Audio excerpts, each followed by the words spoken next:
네, 이번엔 돈이 모이는 핫플레이스를 찾아가는 시간이죠. 이 돈선 체크 코너입니다. 오늘도 돈 냄새 하나는 기가 막히게 맡는 남자 김도훈 기자님 나와주셨습니다. 안녕하세요. 네, 안녕하세요. 자, 사람이 모이고 돈이 흐르는 현장을 찾아 대한민국 미래 먹거리 산업 현장을 발빠르게 찾아가는 돈선 체커 김도훈입니다. 네, 미래 먹거리 현장 기대가 되는데요. 오늘 소개해 주실 곳은 어딘가요? 자, 요즘 뉴스만 틀면 나오는 소식이 있습니다. 바로 이 K방산 소식인데 네. 작년 기준으로 우리나라 방산 기업들의 매출은 세계 10위를 기록을 했고요. 와. 여기서 더 주목할 건 성장세입니다. 이 성장세 매출 증가율은 세계 3위를 기록을 했거든요.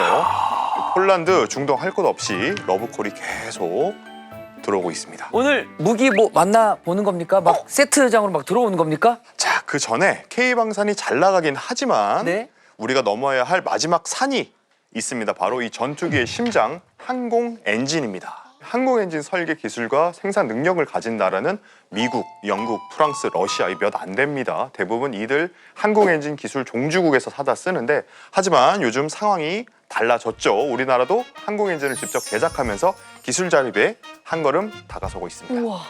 비유하자면 이겁니다. 자, 펄펄 끓는 아주 뜨거운 500도씨의 오븐에 아이스크림을 넣어도 녹지 않는 것. 아니 그게 바로 어떻게? 이런 기술이죠. 제가 아무리 그 예체능계고 공부를 안 했어도 과학적 지식이 없어도 이거는 말이 너무 안 되잖아요. 예. 그럼 말도 안 되는 기술이 진짜 있기는 합니까? 네, 이 듣고도 믿기지 않는 이런 기술 우리 연구진이 지금 해내고 있습니다. 자, 1000도가 넘는 불꽃 속에서도 멀쩡한 미친 소재의 정체 제가 확인했습니다. 바로 영상으로 만나보시죠. 자, 이번 주 돈선 체크 제가 서울에서 차로 6시간을 걸려 도착한 이곳은 경남 창원시입니다. 여러분 요즘 기술력이 폭발하고 있는 곳이 바로 어딘지 아십니까? 전 세계가 지금 주목하고 있는 기술 전쟁의 무대는 바로 하늘입니다.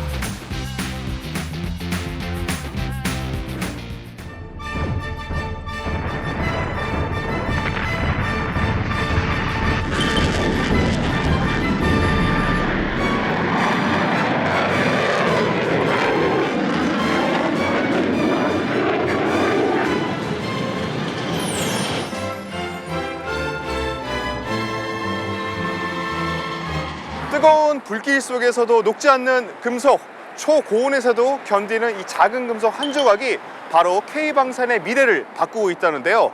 오늘 돈선 체크는 수십조 원으로도 살 수 없는 기술, 항공 엔진 소재의 비밀을 한국재료연구원에서 함께 확인해 보겠습니다. 한국재료연구원은 뭐 하는 데예요? 한국재료연구원이 이제 하나 에어로스페이스와 함께 우리나라 항공 엔진을 공동 연구하는 엔진 국가대표 팀이라고 보시면 됩니다. 네. 엔진을 국산화하려면 튼튼한 뼈대가 필요하잖아요. 그 핵심 소재를 국산화한 곳이 국책연구기관인 한국재료연구원이고요. 이 소재 기술을 이전 받아서 실제 엔진 부품으로 가공하고 조립하는 곳이 한화 에어로스페이스입니다. 이 두 곳이 손을 잡고 국산 엔진화의 꿈을 이뤄내는 거죠. 그러니까 우리나라 국가대표 항공 엔진 기업과 국가대표 소재 연구기관이 손을 잡고 바로 영상에서 나왔던 저곳에서 모여서 공동으로 연구를 하고 있다. 이 말씀이시군요. 맞아요. 이렇게 한 개 기업이 이 국가연구기관에서 이렇게 사무실이나 연구실을 사용하는 것도 굉장히 이례적이라고 합니다. 네, 여러분 이번에 누리호 발사되는 거 보셨죠? 예. 네네네. 성공적으로 발사돼서 참 전 국민들이 기뻐했는데요. 맞습니다. 이것도 사실은 정부 주도에서 벗어나서 민간과 정부가 이제 합심을 했고 서서히 민간 쪽으로 기술이 넘어가는 과정에 있어서 성공 사례가 되면서 굉장히 관심을 많이 끌었거든요. 네, 네네. 예전에는 사실은 정부 또는 국책연구기관이 주도하던 시장이었는데 네. 이제는 민간으로 중심이 이동되면서 효율성이라든지 이런 것들을 점점 더해지니까 기술 개발 속도도 더 빨라지고요. 실용성도 더 높아지는 추세입니다. 맞습니다. 그래서 제가 그 중요한 현장, 민간의 협업 현장에 간 거 아니겠습니까? 계속해서 보시죠. 국내 최초로 국가연구원 안에 기업이 직접 둥지를 튼 건데요. 자, 이렇게 두 기관이 서로의 기술과 비전을 공유하며 함께 만든 공간. 지금부터 그 특별한 연구소 내부를 함께 보시죠. 항공엔진 국가대표팀이 만든 꿈의 소재, 실험실에서 그 능력을 직접 보여주신답니다. 크리프 시험이 정확하게 뭘 시험한다는 거예요? 크리프 시험은 고온에서 일정한 힘을 받았을 때 얼마나 오랜 시간을 버티는지 측정하는 실험입니다. 이 실험 시간이 중요하게 돼서요. 네. 짧게는 수십 시간, 네. 길게는 수만 시간까지 실험이 필요하게 돼서 저희가 이렇게 120여 대를 구축을 해가지고 동시에 여러 가지 특성을 측정하는 그런 시스템이라고 보시면 될 것 같습니다.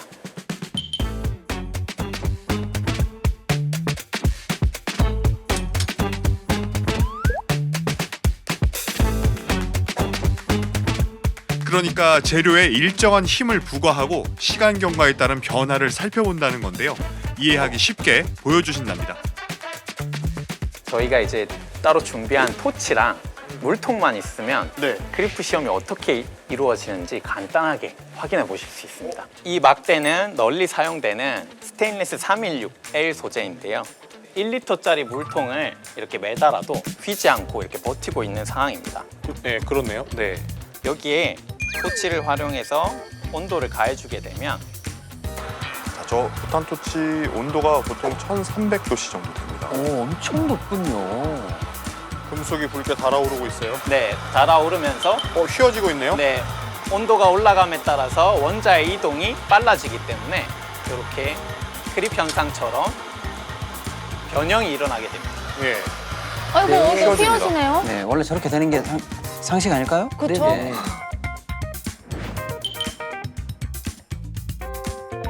손에어락근 같은 경우에도 생긴 건 똑같이 생겼습니다. 똑같이 생겼습니다. 네. 겉으로 보기에는 똑같아 보이긴 하는데 생긴 건 일단 똑같은데. 똑같습니다. 무게도 같고요. 손에어락근 같은 경우에는 이렇게 계속 가열을 해서 빨갛게 달아오르더라도 보온 특성이 우수하기 때문에 휘어지지 않습니다. 휘어지지가 않네요. 네. 근데 구부러지지 않습니다. 이야. 이야.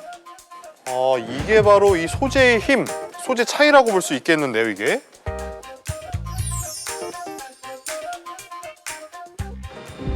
불꽃 속에서도 꼿꼿한 금속. 왜 엔진 소재는 열에 강해야 할까요? 그 이유는 바로 엔진 내부에 있습니다.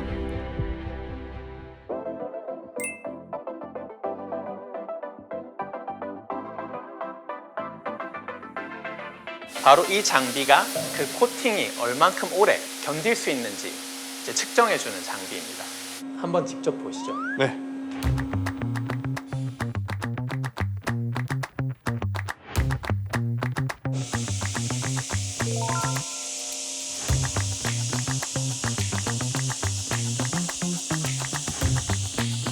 실제로 항공 엔진 같은 경우에는 비행기가 급격한 가속이나 아니면 선회 비행을 하는 경우에 순간적으로 달아올랐다가 식거나 하는 반복 작용을 이제 겪게 되는데 이 장비가 그 실제 온도 변화 패턴을 그대로 적용해가지고 그 특성을 그대로 모사한 시험이라고 보시면 될 것 같습니다.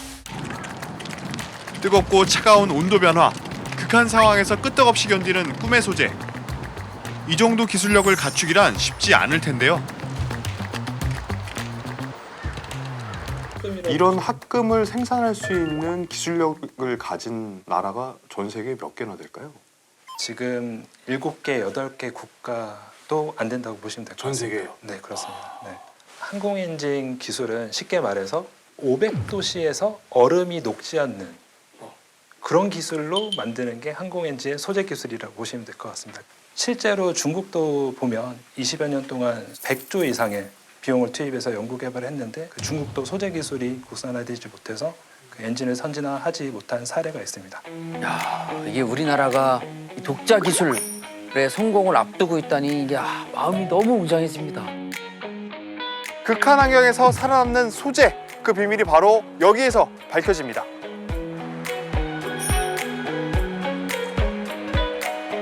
여기 보이시는 이 장비가 바로 원자 단층 현미경, 줄여서 APT입니다. APT. 네, 아파트 아니고요. 네네네. 아파트 아니네요. 네.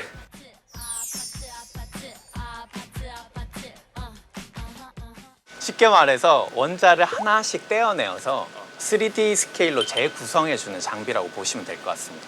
원자를 하나하나 뜯어서 본다고요? 그게 가능해요? 네, 가능합니다. 머리카락의 뭐 1000분의 1 스케일 정도에 되는 이런 지도를 그릴 수 있다는 것이 바로 특징이 되겠습니다. 원자를 보게 된다면 어떤 거에 활용할 수 있는 건가요, 이게? 초내열 합금 같은 경우에는 합금 원소들이 많이 첨가되게 되는데요. 거기에 어떤 비율로 어떤 위치에 위치하느냐에 따라서 특성이 달라지게 됩니다. 그래서 이걸 통해서 저희가 특성을 예측할 수 있게 되고 최적의 비율을 추측할 수 있게 되죠. 그 비법 소스를 어떻게 몇 대 몇으로 섞는지를 이제 알아내는 그 장비가 되겠네요, 결국은. 그렇게 보셔도 될 것 같습니다. 네네. 네. 저 같은 문과생도 이해를 할 수 있습니다. 권혁수 앵커, 하은 아나운서 이해했죠? 네.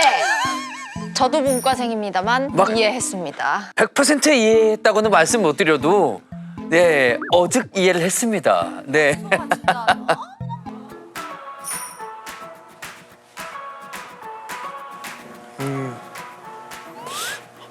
오, 박사님, 이 장비가 얼마나 큰지 제가 지금 아파트 한 2층 정도 높이에 지금 올라와 있는 것 같은데 이 장비는 뭐 하는 장비입니까? 이 장비는 단결정 진공 용해로라는 장비로서 모합금을 이제 실제 터빈 블레이드 형상으로 만들어주는 장비입니다. 근데 어려운 건 짚고 넘어가야 되거든요. 터빈 블레이드는 뭡니까?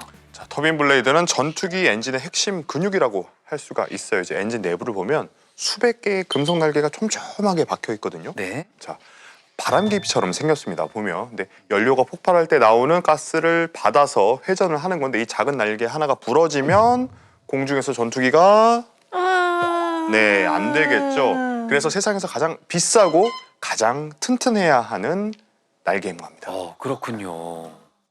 요 하나의 가격이 약 500만 원 정도. 아, 이게요? 네. 아, 500만 원. 정말 고가의 부품인데 이게 그러면 터빈 블레이드 몇 개 정도 필요한 거예요? 네, 이게 전투기 기준으로 1단 블레이드에 들어가는 개수가 약 40개 정도 됩니다. 40개. 네, 그래서 500만 원이 그렇다면 이 공정에서 핵심 키포인트는 뭡니까? 이렇게 냉각 공기가 들어갈 수 있는 냉각호를 정밀하고 정확하게 구현을 하면서 동시에 단결정 구조가 유지가 되어야 합니다.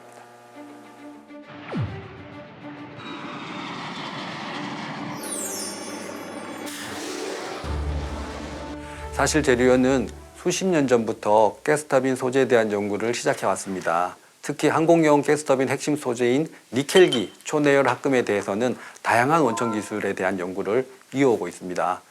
우리 연구실에서 태어난 토종 소재 기술이 국내 산업 현장에 적용되어 엔진에 들어가는 순간이 바로 국가기술 주권 확립의 시작이지 않을까 생각합니다.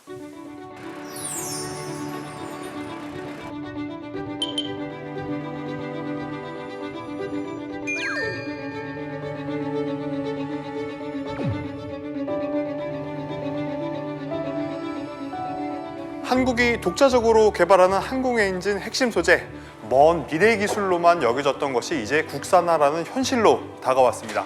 수천 번의 열 충격과 극한 환경 시험, 미세 조직 분석을 거쳐 하나씩 만들어지는 소재들은 단순한 금속이 아니라 하늘을 안전하게 지켜주는 든든한 힘이 됩니다. 지금까지 돈선체크였습니다. 와, 저는 오늘 오랜만에 이른바 국뽕이라고 하죠. 차오릅니다. 차오릅니다. 네, 소위 말하는 그 국뽕을 느끼고 있습니다. 네. 와, 화면만 봐도 얼마나 대단한 기술인지 정말 입이 다물어지지가 않았는데요. 이 실제 현장에서 지켜본 느낌은 어땠어요? 자, 전 솔직히 이제 쇠를 녹여서 만든다길래 이제 약간 대장간 같은 그런 느낌을 받았었는데 저도 그랬습니다, 사실. 네, 네. 현장에 가서 보니까 이 엔진을 만드는 하나 에어로스페이스의 기술력과 소재를 연구하는 한국재료원의 데이터가 완벽하게 결합을 하고 있었습니다. 이 두 국가대표 기관이 치열하고 세밀한 과정을 뚫고 나가는 모습을 보니까 엔진 완전 국산화의 날도 멀지 않았다는 실감이 들었습니다. 이렇게 대단한 기술력을 만들고 있다니 정말 마음이 웅장해지고 뿌듯하고 그렇습니다. 근데 솔직히 만드는 게 정말 너무너무 어려워 보이거든요. 이 정도면 우리가 엔진 하나 정도 스스로의 힘으로 만들 수 있는 상황인가요? 자, 이제 우리도 그야말로 메이저리그에 들어갈 준비를 하고 있는 중입니다. 자, 제조 기술은 세계적이라서 미국이나 영국 같은 글로벌 기업의 엔진 부품을 납품을 하고 있고요. 미사일이나 무인기에 들어가는 소형 엔진 독자 설계 기술은 이미 확보한 상태입니다. 네. 자, 이제 사람이 타는 전투기형 중형 엔진 독자 개발에 도전하는 단계고요. 네. 엔진 개발의 가장 큰 난관이 바로 이 소재였는데 그중 가장 어렵기로 손꼽히는 단결정 초내열 합금은 개발에 성공을 했고요. 영상에서 보신 것처럼 지금 깐깐한 검증 과정을 거치고 있습니다. 자, 조만간 핵심 소재 완전 국산화라는 뉴스를 전해드릴 수도 있지 않을까 생각합니다. 아, 국뽕이 막 이렇게 차오르긴 하는데 자, 마음을 다잡고 다시 현실적인 질문을 하나 더 해보도록 하겠습니다. 아, 이거 개발하면 국방은 당연히 지킬 수 있겠지만 우리 경제에는 얼마나 큰 도움이 될지 궁금합니다. 이게 사실 돈이 돼야 기업들도 막 뛰어들 거 아니에요. 맞습니다. 경제적 효과 한마디로 어마어마합니다. 지난 10월에 산업연구원이 조사를 했거든요. 그 네. 조사에 따르면 첨단 엔진 하나 국산화하게 된다라고 하면은요 경제적 파급 효과만 약 68조 원대가 되고요 고용 효과만 10만 명이 넘습니다. 왜냐면요 이 엔진이 사실 비행기 하나에만 들어가는 게 아니에요. 네. 비슷한 류의 기술이 다 들어갑니다. 예를 들어서 우주 발사체에 들어가죠. 드론에도 들어갑니다. 아, 그 공중에 떠 있는 애들은 다 이걸 탑재해야 되는 거니까요. 맞습니다. 그렇기도 하고요. 우리가 이제 이걸 단순히 국산화하는데 그치지 않고요. 우리가 국산했다라는 건 우리가 이 소재가 들어간 부품에 대해서 우리 마음대로 수출을 할 수가 있게 된다는 거거든요.